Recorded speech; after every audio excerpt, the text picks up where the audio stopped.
प्रिय भाई और बहनों, आप सभी को जय मसीह की स्वागत करते हैं आज की इस वीडियो में। दोस्तों, जब हम लोग बाइबल के अंदर एक वचन को पढ़ते हैं, जब यीशु मसीह अपने ही चेले को कहता है कि मुर्दे को मुर्दे गाड़ने दे। जी हाँ दोस्तों, जब इस वचन को पढ़ते हैं तो काफ़ी लोग नहीं समझ पाते हैं। यहाँ तक कि मैं जब शुरू में पढ़ा था तो मैं भी नहीं समझ पाया था, लेकिन दोस्तों जब आज मैं समझ चुका हूँ तो मुझे लगा कि नहीं, इस वचन को आप तक भी पहुँचाना बहुत ही ज़रूरी है, क्योंकि दोस्तों ये वचन दृष्टांत में है और सभी लोग इस वचन को नहीं समझ पाते हैं। जी हाँ दोस्तों, अगर आप बिना प्रार्थना के इस वचन को पढ़िएगा और समझने की कोशिश कीजिएगा ना, तो आप नहीं समझ पाइएगा। इसीलिए बिना पवित्र आत्मा का अगुवाई से, बिना पवित्र आत्मा का सहायता से आप किसी तरह का वचन, कोई भी वचन नहीं समझ पाओगे। तो चलिए दोस्तों, इस वीडियो को शुरू करते हैं और इस वचन का अर्थ को समझते हैं। प्रिय भाई और बहनों, सबसे पहले तो हम लोग निकालेंगे मत्ती रचित सुसमाचार 8 अध्याय 18 पद। यहाँ पे इस प्रकार से लिखा है, यीशु ने जब अपने चारों ओर एक बड़ी भीड़ देखी तो झील के उस पार जाने की आज्ञा दी। 19 में लिखा है,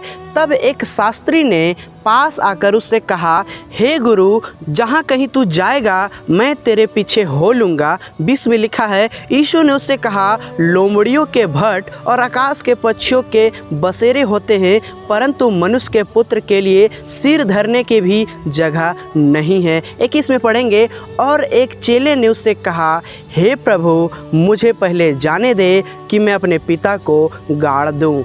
यीशु ने उससे कहा, तू मेरे पीछे हो ले और मुर्दों को अपने मुर्दे गाड़ने दे। जी हाँ दोस्तों, यही वचन हमारे सर के ऊपर से निकल जाता है और हम नहीं समझ पाते हैं आखिर यीशु मसीह ने इस व्यक्ति को ऐसा क्यों कहा। प्रिय भाई और बहनों, सबसे पहले तो इस वचन को बहुत ही गहराई से समझना पड़ेगा। जैसे कि दोस्तों, वो व्यक्ति यीशु मसीह से कहता है कि पहले मुझे जाने दे और अपने बाप को गाड़ लेने दे, उसके बाद मैं आपके पीछे होऊंगा। इसका मतलब यह नहीं है दोस्तों कि उसका बाप मर चुका है। जी हाँ दोस्तों, अगर उसका बाप मरा होता ना, तो सबसे पहले वो अपना घर में होता। जी हाँ दोस्तों, सबसे पहले वो अपना घर में होता, ना कि यीशु के पास होता। इसका मतलब यह है दोस्तों, उसका बाप मरने पर था या फिर बुजुर्ग हो चुका था, और उस व्यक्ति का यह कहना था, जब मेरा बाप मर जाएगा उसके बाद जब मैं उसको गाड़ दूंगा, उसके बाद मैं पूरी तरह से फ्री हो जाऊंगा, उसके बाद मैं यीशु के पीछे आऊंगा। जी हाँ दोस्तों, यही कहने का मतलब था उस व्यक्ति का। लेकिन दोस्तों, उस व्यक्ति ने यीशु मसीह से ऐसा क्यों कहा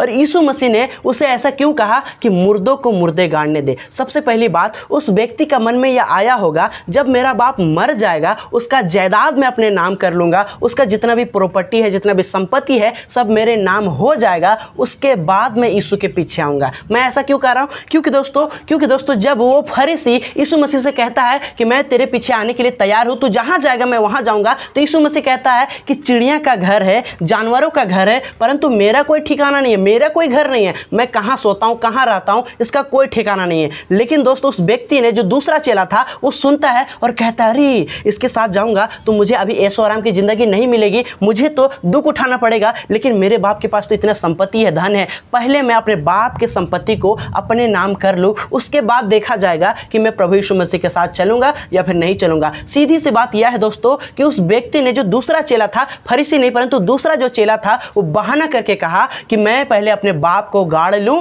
उसके बाद मैं आपके पीछे आऊंगा। दोस्तों, यही है इस वचन का सच्चाई। देखिए दोस्तों, अगर प्रभु यीशु मसीह का बुलाहट आपके जीवन में आ रहा है तो सबसे पहले दुनिया को छोड़िए और यीशु के पीछे होइए। जी हाँ दोस्तों, जिस तरह से मत्ती लेवी को यीशु मसीह बुलाता है तो उसी वक्त वो सारा चीज को छोड़कर यीशु के पीछे हो लेता है। उसी तरह से जब आपके और मेरे जीवन में प्रभु यीशु मसीह का बुलाहट आता है तो आप अपने भाई, अपने माता, अपने पिता या फिर धन संपत्ति, गाड़ी घोड़ा, बिजनेस, जो भी आपके पास है, सारा चीज को छोड़िए और यीशु के पीछे हो लीजिए। दोस्तों, मैं आप सभी से कहना चाहता हूं, यीशु मसीह को छोड़ कहीं खुशी नहीं है, कहीं शांति नहीं है। इसीलिए दोस्तों, यीशु मसीह का बुलाहट जब आपके जीवन में आए, जब आपको यीशु मसीह कहे कि तू सेवा में उतर, तो उस वक्त आप किसी तरह का बहाना मत कीजिएगा। जिस तरह से ये व्यक्ति कहा कि मुझे पहले अपने बाप को गाड़ लेने दे, उसी तरह से दोस्तों आपको अपने जीवन में चाहे कितनी भी धन हो, प्रॉपर्टी हो, बिजनेस हो, सबसे पहले आपको प्रभु यीशु मसीह की सेवा में उतरना है। अगर प्रभु यीशु मसीह की बुलाहट आपके जीवन में आई है तो सबसे पहले प्रभु यीशु मसीह की ओर